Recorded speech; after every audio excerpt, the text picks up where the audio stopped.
ఒక మనిషి గొప్పవాడు కావటానికి అతని దగ్గర ఎంత డబ్బు ఉంది అనేది ముఖ్యం కాదు, అతని దగ్గర ఎంత పెద్ద పదవి ఉంది అనేది ముఖ్యం కాదు. అతను ఈ ప్రపంచాన్ని విడిచిపెట్టి వెళ్ళిపోయిన తర్వాత కూడా ఎంతమంది హృదయాల్లో జీవిస్తాడనేదే అసలైన గొప్పతనం. భారతదేశ చరిత్రలో ఎంతోమంది రాష్ట్రపతులు వచ్చారు, ఎంతోమంది ప్రధానమంత్రులు వచ్చారు, ఎంతమంది గొప్ప శాస్త్రవేత్తలు, నాయకులు, అధికారులు ఈ దేశానికి సేవ చేశారు. కానీ ఒక శాస్త్రవేత్తగా దేశాన్ని రక్షించే సాంకేతికతను నిర్మించి, ఒక నాయకుడిగా వేలాది మంది యువతకు స్ఫూర్తినిచ్చి, ఒక రాష్ట్రపతిగా సాధారణ ప్రజలతో, ముఖ్యంగా పిల్లలతో ఎంతో దగ్గరగా మెలిగి చివరి శ్వాస వరకు విద్యార్థుల మధ్య గడిపిన వ్యక్తి మాత్రం ఒక్కరే. ఆయనే డాక్టర్ ఏపీజే అబ్దుల్ కలాం గారు. రామేశ్వరం అనే చిన్న పట్టణంలో సాధారణ కుటుంబంలో జన్మించిన ఒక బాలుడు. ఒకప్పుడు కుటుంబానికి సహాయం చేయటానికి వార్తాపత్రికలు పంచిన బాలుడు. తన తండ్రి దగ్గర పెద్దగా ఆస్తులు లేకపోయినా పెద్ద కలలు కన్న బాలుడు. పైలట్ కావాలనుకొని ఆ అవకాశం త్రుటిలో కోల్పోయిన యువకుడు. తర్వాత భారతదేశం కోసం రాకెట్లు నిర్మించిన శాస్త్రవేత్త. మిసైల్ అభివృద్ధిలో కీలక పాత్ర పోషించిన నాయకుడు. దేశ అత్యున్నత పౌర పురస్కారమైన భారతరత్న అందుకున్న మహనీయుడు. చివరకు భారతదేశ 11వ రాష్ట్రపతిగా దేశ ప్రజల హృదయాల్లో స్థానం సంపాదించిన వ్యక్తి. ఇది కేవలం అబ్దుల్ కలాం గారి బయోగ్రఫీ కాదు, ఇది ఒక కళ ఎలా లక్ష్యంగా మారుతుందో, ఒక లక్ష్యం ఎలా కష్టంగా మారుతోందో, ఆ కష్టం ఎలా విజయంగా మారుతుందో చెప్పే కథ. ఇది ఒక గురువు చెప్పిన చిన్న పాఠం ఒక బాలుడి జీవితాన్ని ఎలా మార్చిందో చెప్పే కథ. ఇది వైఫల్యాలని చూసి వెనక్కి తగ్గకుండా వైఫల్యాలనే విజయానికి మెట్టుగా మార్చుకున్న మనిషి కథ. ఇది మన దేశం గర్వంగా చెప్పుకునే missile man of India doctor APJ Abdul Kalam గారి కథ. అయితే రామేశ్వరం నుండి రాష్ట్రపతి భవన్ వరకు ఆయన ప్రయాణం ఎలా మొదలైంది? అసలు అబ్దుల్ కలాం గారి కుటుంబం ఎలా ఉండేది? ఆయన చిన్నతనంలో ఏం చేసేవారు? పైలట్ కావాలన్న కల ఎందుకు నెరవేరలేదు? ఆయన అక్క తన బంగారు ఆభరణాలు ఎందుకు అమ్మింది? మొదటి రాకెట్ ప్రయోగం విఫలమైనప్పుడు కలాం గారు ఎలా నిలబడ్డారు? భారతదేశం అంతరిక్షంలోకి తొలి అడుగు వేయటంలో ఆయన పాత్ర ఏంటి? మిసైల్ మ్యాన్గా ఎలా మారారు? 1998 పోఖ్రాన్ అణుపరీక్షల్లో ఆయన పాత్ర ఏంటి? ఎలాంటి రాజకీయ అనుభవం లేకుండా దేశ రాష్ట్రపతి ఎలా అయ్యారు? రాష్ట్రపతి అయిన తర్వాత కూడా ఎందుకు అంత సాధారణ జీవితం గడిపారు? మరియు చివరి క్షణంలో కూడా పిల్లలతోనే ఎందుకు ఉన్నారు? ఈ ప్రశ్నలన్నిటికీ సమాధానం తెలుసుకోవాలంటే మనం తిరిగి 1931లోని రామేశ్వరానికి వెళ్ళాలి. 1931 అక్టోబర్ 15న తమిళనాడులోని రామేశ్వరంలో అబ్దుల్ కలాం జన్మించారు. సముద్రపు గాలి, మసీదు ప్రార్థనల మధ్య సాధారణ కుటుంబంలో ఒక బాలుడు జన్మించాడు. ఆ బాలుడి పూర్తి పేరు అవుల్ ఫకీర్ జైనాలుబ్దీన్ అబ్దుల్ కలాం. తరువాత ప్రపంచం మొత్తం ఆయనను ఏపీజే అబ్దుల్ కలాం గారు అని పిలిచింది. అబ్దుల్ కలాం గారు రామేశ్వరంలోనే పెరిగారు. ఆయన తండ్రి పేరు జైనాలుబ్దీన్, తల్లి పేరు ఆశయమ్మ. ఆయన తండ్రి పెద్దగా చదువుకోలేదు, కానీ ఎంతో తెలివైన, క్రమశిక్షణ కలిగిన, ఆధ్యాత్మిక భావనలు ఉన్న సాధారణ వ్యక్తి. ఆయన కుటుంబాన్ని చూసుకోవడంతో పాటు పడవలకు సంబంధించిన పనులు చేసేవారు. స్థానిక మసీదుతో కూడా ఆయనకు సంబంధం ఉండేది. ఆయన తల్లి ఆశయమ్మ ఎంతో దయగల మహిళ. ఇంట్లో పనులు చూసుకుంటూ ఇంట్లోనే ఉండేది. కలాం గారి కుటుంబం ఆర్థికంగా సంపన్నమైన కుటుంబం కాదు, కానీ ఆ ఇంట్లో ఒక సంపద మాత్రం చాలా ఎక్కువగా ఉండేది. అది మానవత్వం. అబ్దుల్ కలాం గారు ఆ ఇంట్లో అందరికంటే చిన్నవారు. ఆ ఇంట్లో పుట్టిన చిన్న బాలుడు ఒకరోజు భారతదేశానికి రాష్ట్రపతి అవుతాడని, ప్రపంచం ఆయన పేరు గౌరవంగా పలుకుతుందని, ఆయన ఆలోచనలు కోట్లాది మంది యువతకు స్ఫూర్తిగా మారతాయని అప్పట్లో ఎవరు ఊహించి ఉండరు. కలాం గారి బాల్యం విలాసవంతంగా లేదు. కుటుంబ పరిస్థితులను చిన్న వయసులోనే అర్థం చేసుకున్నారు. కుటుంబానికి తన వంతు సహాయం చేయాలని అనుకున్నారు. అందుకే చిన్నతనంలోనే వార్తాపత్రికలు పంపిణీ చేసే పని కూడా చేశారు. ఉదయం పూట పత్రికలు పంచుతూ కుటుంబ ఆదాయానికి తన వంతు సహాయం చేసేవారు. చిన్న వయసులోనే డబ్బులు సంపాదించడం ఆయన లక్ష్యం కాదు, కుటుంబానికి భారం కాకూడదనే భావన ఆయనలో ఉండేది. ఇలాంటి చిన్న చిన్న బాధ్యతలే ఆయన వ్యక్తిత్వాన్ని తీర్చిదిద్దాయి. తండ్రి నుంచి క్రమశిక్షణ నేర్చుకున్నారు, తల్లి నుంచి దయ నేర్చుకున్నారు, గురువుల నుంచి జ్ఞానం నేర్చుకున్నారు, పుస్తకాల నుంచి ప్రపంచాన్ని తెలుసుకున్నారు. ఇదే కలాం గారి వ్యక్తిత్వానికి పునాది. కలాం గారు చిన్నతనంలోనే ప్రతి విషయంలోనూ మొదటి స్థానంలో ఉండే విద్యార్థి కాదు, కానీ ఆయనలో ఒక లక్షణం మాత్రం చాలా బలంగా ఉండేది. అది తెలుసుకోవాలనే తపన.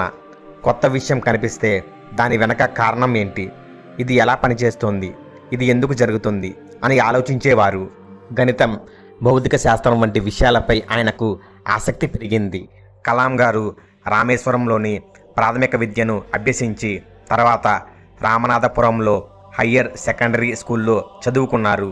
అయితే ఆయన జీవితాన్ని పూర్తిగా మార్చేసిన ఒక సంఘటన పాఠశాల రోజుల్లోనే జరిగింది. ఒకరోజు ఆయన గురువు విద్యార్థులను సముద్రం దగ్గరకు తీసుకువెళ్లారు. అక్కడ పక్షులు ఆకాశంలో ఎగురుతున్నాయి. గురువు పక్షి రెక్కల కదలికలను, దాని శరీర నిర్మాణాన్ని, గాలిలో అది ఎలా ప్రయాణిస్తుందో వివరించారు. అది ఒక సాధారణ సైన్స్ పాఠంలా కనిపించవచ్చు, కానీ చిన్న కలాం మనసులో మాత్రం అది ఒక పెద్ద ప్రశ్నను పుట్టించింది. మనిషి కూడా ఆకాశంలో ఎగరగలడా? అక్కడి నుంచే విమానాలపై ఆసక్తి పెరిగింది.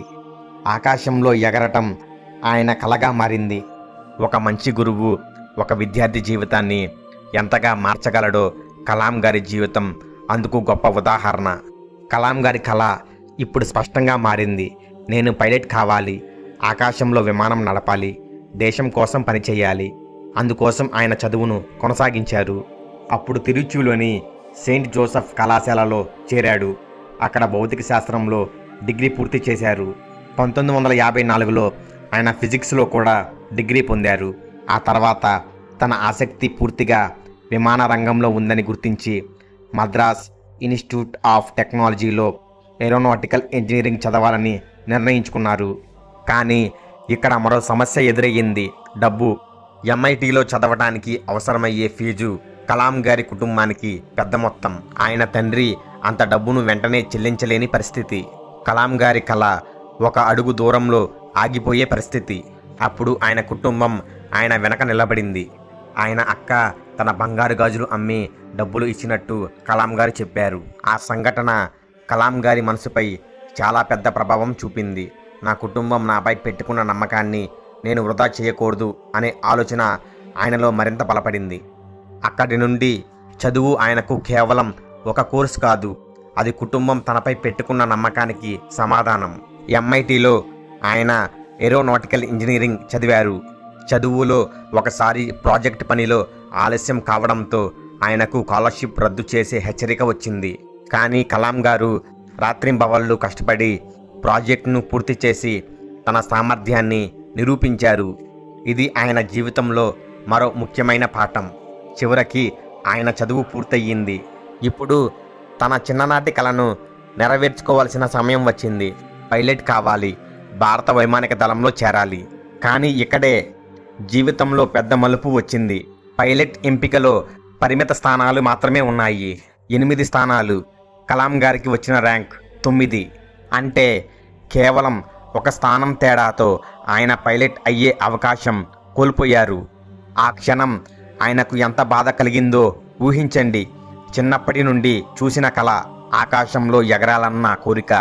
అందుకోసం చదివారు, కష్టపడ్డారు. కానీ చివరి దశలో ఒక స్థానం తేడాతో ఆయన కళ దూరమయ్యింది. కానీ మన జీవితంలో ఒక తలుపు మూసుకుపోతే మరో తలుపు ఎక్కడో తెరుచుకొనే ఉంటుంది. కలాం గారి విషయంలో కూడా అదే జరిగింది. ఆయన విమానం నడపలేకపోయారు, కానీ ఆయన భారతదేశాన్ని అంతరిక్షంలోనికి తీసుకెళ్లే రాకెట్లను నిర్మించారు. తర్వాత డిఆర్డిఓలో తొలి అడుగు. 1960లో ఏరోనాటికల్ ఇంజనీరింగ్ పూర్తి చేసిన తర్వాత కలాం గారు రక్షణ పరిశోధన మరియు అభివృద్ధి సంస్థలో అంటే డిఆర్డిఓలో శాస్త్రవేత్తగా చేరారు.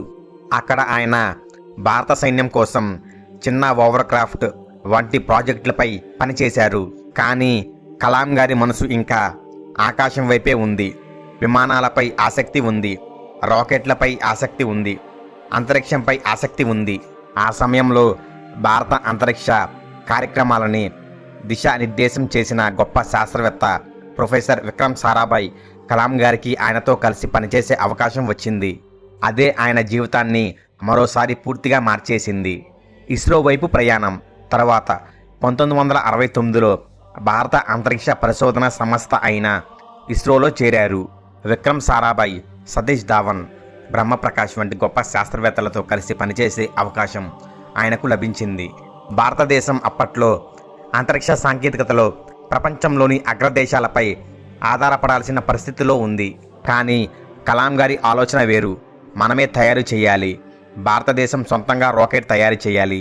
మనమే ఉపగ్రహాలను అంతరిక్షంలోనికి పంపాలి. మన దేశం ఇతర దేశాలపై ఆధారపడకుండా సొంతంగా బలపడాలి. ఈ ఆలోచనతో SLV-3 కార్యక్రమంలో ఆయన కీలక పాత్ర పోషించారు. SLV-3 అంటే శాటిలైట్ లాంచ్ వెహికల్ 3. దీని లక్ష్యం రోహిణి ఉపగ్రహాన్ని భూమి కక్షలోనికి పంపడం. ఇది సాధారణ పని కాదు. భారతదేశం తన సొంత రాకెట్తో తన సొంత ఉపగ్రహాన్ని అంతరిక్షంలోనికి పంపాలంటే వేలాది మంది శాస్త్రవేత్తలు, ఇంజనీర్లు, సాంకేతికత నిపుణులు కలిసి పనిచేయాలి. అలా ఒక భారీ కళ రూపం దాల్చింది. ఎన్నో సంవత్సరాల కష్టం, ఎన్నో రోజులు నిద్ర లేకుండా పని, ఎన్నో పరీక్షలు, ఎన్నో లెక్కలు. చివరికి SLV-3 ప్రయోగానికి సిద్ధమయ్యింది. 1979 ఆగస్టు 10 శ్రీహరికోట. భారతదేశం మొత్తం ఆ ప్రయోగాన్ని ఆసక్తిగా చూస్తోంది. రాకెట్ ఆకాశంలోనికి దూసుకెళ్ళింది. మొదటి దశ సరిగానే పనిచేసింది. కానీ రెండో దశలో సమస్య వచ్చింది. మిషన్ లక్ష్యాన్ని సాధించలేకపోయింది. రోహిణి ఉపగ్రహాన్ని కక్షలోనికి ప్రవేశపెట్టలేకపోయింది. దేశం నిరాశ చెందింది. కలాం గారి బృందం తీవ్రంగా బాధపడింది. కానీ ఆ వైఫల్యం కలాం గారిని ఆపలేదు. విజయం వచ్చినప్పుడు నాయకుడు తన బృందాన్ని ముందుకు తీసుకువెళ్ళాలి. వైఫల్యం వచ్చినప్పుడు నాయకుడు బాధ్యతను స్వీకరించాలి. వైఫల్యం వచ్చింది, కానీ బృందం వెనక్కి తగ్గలేదు. మళ్ళీ పని మొదలయ్యింది. మళ్ళీ లెక్కలు, మళ్ళీ పరీక్షలు, మళ్ళీ రాకెట్ నిర్మాణం. ఈసారి లక్ష్యం ఒకటే, మనం సాధించాలి. చివరికి 1980 జూలై 18 వచ్చింది. SLV-3 మరోసారి ప్రయోగానికి సిద్ధమయ్యింది. ఈసారి రాకెట్ విజయవంతంగా ప్రయాణించింది. రోహిణి ఉపగ్రహం భూమి కక్షలోనికి ప్రవేశించింది. భారతదేశం తన సొంత ప్రయోగ రాకెట్తో ఉపగ్రహాన్ని అంతరిక్షంలోనికి పంపగలిగిన దేశాల జాబితాలోనికి చేరింది. అది కేవలం ఒక రాకెట్ విజయం కాదు, అది భారతదేశ ఆత్మవిశ్వాసానికి విజయం. 1979లో పడిపోయిన రాకెట్ 1980లో భారతదేశాన్ని ప్రపంచ అంతరిక్ష పటంలో నిలబెట్టింది. ఇక్కడి నుండే కలాం గారి పేరు దేశవ్యాప్తంగా మరింతగా వినిపించడం ప్రారంభమయ్యింది. ఆ విజయంతో ఆయనకు దేశవ్యాప్తంగా గుర్తింపు వచ్చింది. తర్వాత 1981లో పద్మభూషణ్ పురస్కారం అందుకున్నారు. మరియు పద్మవిభూషణ్, భారతరత్న వంటి అత్యున్నత పురస్కారాలు ఆయనను వరించాయి. తర్వాత అబ్దుల్ కలాం గారు మిస్సైల్ మ్యాన్గా ఎలా ఎదిగారు? ఇస్రోలో సుదీర్ఘకాలం పనిచేసిన తర్వాత కలాం గారు తిరిగి DRDOలో కీలక బాధ్యతలు స్వీకరించారు. భారతదేశం స్వదేశీ రక్షణ సాంకేతికతను అభివృద్ధి చేసుకోవాల్సిన అవసరం ఉంది. అబ్దుల్ కలాం గారు అగ్ని, పృథ్వీ వంటి క్షిపణి కార్యక్రమాల అభివృద్ధిలో ఆయనకు ముఖ్యమైన పాత్ర ఉంది. తర్వాత ఆయనను దేశం ప్రేమగా మిస్సైల్ మ్యాన్ ఆఫ్ ఇండియా అని పిలవటం ప్రారంభించింది. అందుకే ఆయన కేవలం శాస్త్రవేత్త కాదు, ఒక టీం బిల్డర్, ఒక విజనరీ, ఒక నాయకుడు.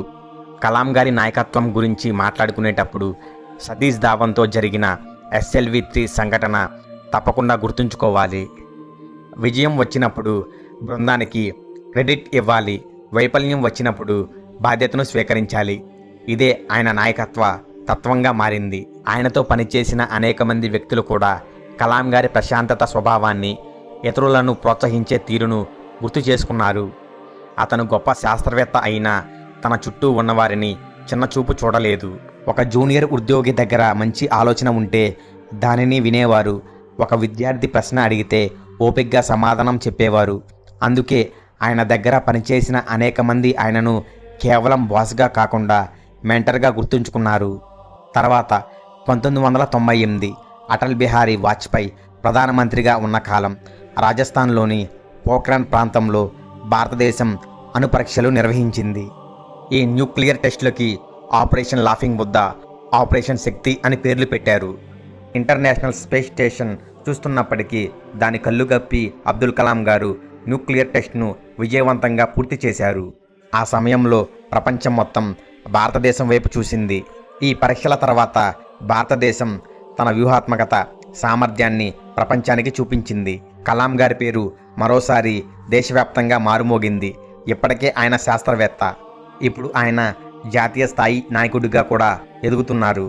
తర్వాత కలాం గారు భారత ప్రభుత్వంలో కీలక బాధ్యతలు చేపట్టారు. అప్పటి ప్రధానమంత్రికి సైంటిఫిక్ అడ్వైజర్గా రక్షణ పరిశోధనలో అత్యున్నత బాధ్యతల్లో పనిచేశారు.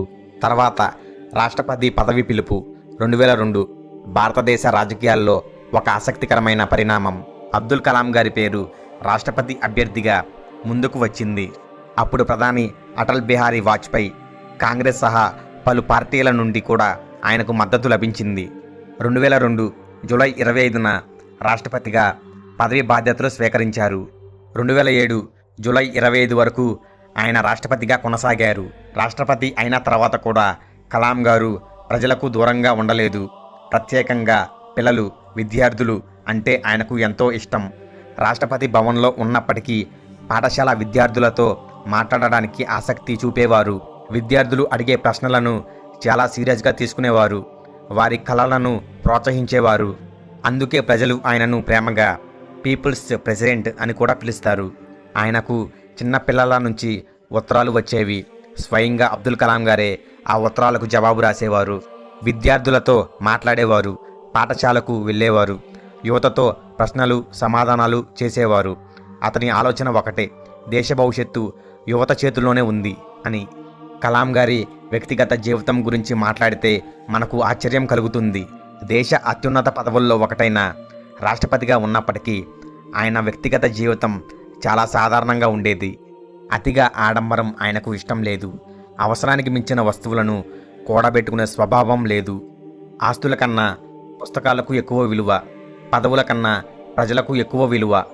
అందుకే ఆయన మరణించిన తర్వాత కూడా ఆయన ఏమి సంపాదించారు అనే ప్రశ్నకు సమాధానం చాలా భిన్నంగా ఉంటుంది. పెద్ద ఇల్లు లేవు, భారీ ఆస్తులు లేవు, విలాసవంతమైన జీవితం లేదు. ఆయన వదిలిన పుస్తకాలు, ఆలోచనలు, యువతపై పెట్టుకున్న నమ్మకం, దేశానికి సంబంధించిన ఒక గొప్ప విజన్ మాత్రమే ఆయన సంపాదించుకున్న ఆస్తి. అబ్దుల్ కలాం గారు పెళ్లి చేసుకోలేదు, భార్య పిల్లలు లేరు. కానీ ఆయన ఒంటరిగా జీవించలేదు. ఎందుకంటే ఆయనకు భారతదేశంలోని యువత అంతా కుటుంబంలా, పిల్లలు తన పిల్లల్లా, విద్యార్థులు తన బాధ్యతలా, దేశ అభివృద్ధి తన వ్యక్తిగత లక్ష్యంలా ఆయన తన జీవితాన్ని దేశానికి అంకితం చేశారు. కలాం గారికి సంగీతం అంటే కూడా ఇష్టం. ప్రత్యేకంగా వీణ వాయించేవారు. తమిళంలో కవితలు రాసేవారు. పుస్తకాలు చదివేవారు. కలాం గారు తన అనుభవాలను పుస్తకాల రూపంలో కూడా ప్రజలకు అందించారు. అందులో అత్యంత ప్రసిద్ధి చెందిన వింగ్స్ ఆఫ్ ఫైర్, అది ఆయన ఆత్మకథ. తర్వాత 2007లో ఆయన రాష్ట్రపతి పదవి కాలం ముగిసింది. ఆయనను మరోసారి రాష్ట్రపతిగా చూడాలని కొందరు కోరుకున్నారు. కానీ కలాం గారు రాజకీయ సమీకరణల కంటే తనకు ఇష్టమైన మరో పనివైపు వెళ్ళారు. అది విద్యార్థులతో గడపడం. దేశవ్యాప్తంగా పాఠశాలలు, కళాశాలలు, విశ్వవిద్యాలయాలను సందర్శిస్తూ యువతతో మాట్లాడేవారు. కలాం గారికి రాష్ట్రపతి భవన్ కంటే క్లాస్ రూమ్లు కూడా అంతే ముఖ్యమైనవి. ఎందుకంటే ఒక రాష్ట్రపతి 5 సంవత్సరాలు దేశాన్ని నడిపించవచ్చు. కానీ ఒక విద్యార్థి ఆలోచనను మార్చగలిగితే అతను జీవితాంతం దేశాన్ని మార్చే వ్యక్తిగా ఎదగవచ్చు అని కలాం గారు చాలా బలంగా నమ్మేవారు. అబ్దుల్ కలాం గారు చాలా మంచివారు. కలాం గారి మానవత్వాన్ని చూపించే అనేక సంఘటనలు ప్రచారంలో ఉన్నాయి. అందులో ఒకటి షిలాంగ్ ప్రయాణానికి సంబంధించినది. ఒక కార్యక్రమానికి వెళ్తున్నప్పుడు భద్రత ఏర్పాటులో భాగంగా ఒక కానిస్టేబుల్ ఎక్కువసేపు నిలబడి ఉండటం కలాం గారు గమనించారు. తన కోసం ఒక మనిషి అంతసేపు కష్టపడటం ఆయనకు నచ్చలేదు. అతన్ని కూర్చోమని చెప్పాలని అబ్దుల్ కలాం గారు చెప్పారు. అతను మాత్రం తన విధిలో భాగంగా నిలబడి ఉన్నాడు. షిలాంగ్ చేరుకున్న తర్వాత కలాం గారు ఆ కానిస్టేబుల్ను కలిసి, నా కోసం కష్టపడినందుకు థ్యాంక్స్, ఏమైనా తిన్నావా అని అడిగారు. దేశ రాష్ట్రపతి అయిన వ్యక్తి ఒక సాధారణ కానిస్టేబుల్ అలసటను గమనించారు. అదే మానవత్వం. తర్వాత 2005లో కలాం గారు స్విట్జర్లాండ్ను పర్యటించారు. మే 26ను కలాం గారి గౌరవార్థం స్విట్జర్లాండ్ సైన్స్ డేగా ప్రకటించుకుంది. కలాం గారి ప్రపంచవ్యాప్త గౌరవం కేవలం భారతదేశానికే పరిమితం కాలేదు. శాస్త్ర ప్రపంచంలో ఆయనకు ప్రత్యేకమైన స్థానం ఉంది. తర్వాత అబ్దుల్ కలాం గారిని ప్రజలు ఎందుకు అంతగా ప్రేమించారు? ఎందుకంటే ఆయన ప్రజా జీవితంలో సాధారణంగా కనిపించే అధికార దర్పం ఆయనలో కనిపించలేదు. ఆయనను ఎవరూ ఎప్పుడూ విమర్శించలేదు. మరియు ఆయనపై ఒక్క అవినీతి ఆరోపణ కూడా రాలేదు. ప్రతి ప్రజా వ్యక్తిపై ఏదో ఒక అభిప్రాయం, విమర్శ ఉంటుంది. కానీ కలాం గారి ప్రత్యేకత ఏంటంటే ఆయన ప్రజల్లో సంపాదించుకున్న నమ్మకం, శాస్త్రవేత్తగా సాధించిన విజయాలు, రాష్ట్రపతిగా ఉన్నప్పుడు పాటించిన సాధారణ జీవనశైలి, యువతతో ఆయనకు ఉన్న అనుబంధం, ఇవన్నీ కలిపి ఆయనను ప్రజల మనసుల్లో ప్రత్యేకంగా నిలబెట్టాయి. కలాం గారు తన వల్ల ఏ జీవికి హాని కలగకూడదు అనుకుంటారు. ఒకరోజు DRDO ఆఫీస్ చుట్టూ ఉన్న గోడపై గాజు పెంకులు పెడుతుంటే అవి ఎక్కడ పక్షులకు హాని చేస్తాయో అని వాటిని తీపించేశారు కలాం గారు. అంతేకాదు, కలాం గారు ఆఫీస్లో ఉన్నవారితో కలిసి భోజనం చేసేవారు మరియు పురా అనే సంస్థను స్థాపించి పేదవారికి సహాయం చేసేవారు. అంతేకాదు, DRDOలో ఉన్నప్పుడు కదిరేషన్ అనే తన కార్ డ్రైవర్ని PG వరకు చదివించారు. తన ఖర్చు మొత్తం అబ్దుల్ కలాం గారే భరించారు. ఇప్పుడు ఆ కార్ డ్రైవర్ ఎడ్యుకేషనల్ మినిస్ట్రీలో పెద్ద ఆఫీసర్. ఫ్రెండ్స్, ఇప్పుడు మనం కలాం గారి జీవితంలోని అత్యంత భావోద్వేగమైన దశకు వచ్చాం. 2015 ఆయన వయసు 83 సంవత్సరాలు. అప్పటికి విశ్రాంతి తీసుకోవటం లేదు. ఇప్పటికీ విద్యార్థులతో మాట్లాడాలి అనుకున్నారు. ఇప్పటికీ దేశ భవిష్యత్తు గురించి ఆలోచిస్తున్నారు. ఇప్పటికీ యువతను కలలు కనమంటున్నారు. జూలై 27, 2015 షిలాంగ్లో విద్యార్థులకు ప్రసంగించడానికి ఆయన వెళ్ళారు. ఆ రోజు కూడా ఆయనకు ఒకే పని, యువతతో మాట్లాడడం, వారిని ప్రేరేపించడం, భారతదేశ భవిష్యత్తు గురించి చెప్పడం. కానీ ప్రసంగం చేస్తున్న సమయంలో ఆయనకు గుండెపోటు రావటం వల్ల కుప్పగూలిపోయారు. కలాం గారిని వెంటనే ఆసుపత్రికి తరలించారు. కానీ వైద్యులు ఆయనను కాపాడలేకపోయారు. 2015 జూలై 27న డాక్టర్ APJ అబ్దుల్ కలాం గారు కన్నుమూశారు. ఆ వార్త దేశమంతా వ్యాపించింది. ఒక శాస్త్రవేత్తను కోల్పోయాం, ఒక రాష్ట్రపతిని కోల్పోయాం, ఒక గురువుని కోల్పోయాం, ఒక గొప్ప భారతీయుని కోల్పోయాం. కానీ ఆయన జీవితాన్ని చూస్తే చివరి క్షణం వరకు ఆయన తనకు ఇష్టమైన పనే చేశారు. విద్యార్థుల మధ్య ఉన్నారు, యువతతో మాట్లాడారు, భారతదేశ భవిష్యత్తు గురించి ఆలోచించారు. ఒక్కసారి మనం ఆలోచిద్దాం. అంత పెద్ద శాస్త్రవేత్త, దేశ రాష్ట్రపతి, ప్రపంచవ్యాప్తంగా గౌరవం పొందిన వ్యక్తి. అయితే ఆయన తన కోసం ఏం సంపాదించుకున్నారు? భారీ ఆస్తుల, విలాసవంతమైన ఇళ్ళ? లేదు. కలాం గారు తన కోసమంటూ ఏమీ సంపాదించుకోలేదు. ఆయన చనిపోయే నాటికి ఆయన దగ్గర ఉన్నది 4 చొక్కాలు, 2 పాయింట్లు, ఆయనకు వచ్చిన అవార్డులు, 2500 పుస్తకాలు. ఇవే ఆయన సంపాదించుకున్న ఆస్తి. ఒక సైంటిస్ట్, ఒక ప్రొఫెసర్, అంతకుమించి ఒక దేశానికి రాష్ట్రపతి చేసిన వ్యక్తి తనకంటూ ఏమీ సంపాదించుకోలేదు. అబ్దుల్ కలాం గారు మన మధ్య భౌతికంగా లేరు. ఆయనను మనం మళ్ళీ ప్రత్యక్షంగా చూడలేం, ఆయనతో మాట్లాడలేం, ఆయన చేతిని పట్టుకోలేం, ఆయన నుంచి కొత్త ఉపన్యాసం వినలేం. కానీ ఆయన ఆలోచనలు మన మధ్య ఉన్నాయి.